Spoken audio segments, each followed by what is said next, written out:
মাই বিদেশ মাই আবার দেশে আইলো কেমনে? আর স্টাইলটা দেখ, ঠ্যাং একটা এমে দেয় আর একটা ওমে দেয়, একই মুখ দেখাইতেছে নাকি? হালার ফালা চুপ থাক, শুনলে আবার সমস্যা আছে। তাকাইস না কইং এমন করে হারতে পারবার, আমরা তাকাইতে পারবো না, তাকাইলেই দূর। আসসালামু আলাইকুম, সবাই কেমন আছেন? আশা করি ভালো আছেন, মুই অনেক ভালো আছি। আজ যে শুক্রবার, বাসায় সারাদিন হইয়া থাকতে দম হইয়া যাওয়া ধরছে বন্ধ।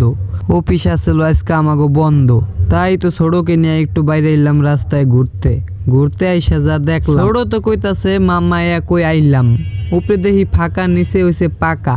এডারে কি কয় ঢাকা? মুই কই হয় বেড়া, এডারে কয় ঢাকা। পকেট এখন মগো ফাঁকা, জোগাড় করা লাগবো এখন কিছু টাকা। কয় ঢাকা বলে টাকা উড়ে, শুনছি মগো আক্কেল কাকুর মুখে। কয় মামা হর আকাশ নিচে নাইমা পড়তাছে মগো মাথার উপরে। মুই তো হুইনা দৌড় দেওয়া ধরছিলাম, পরে দেখি হাইল্লা গেলাস করে বিল্ডিং দেখাবো যে আকাশ নিচে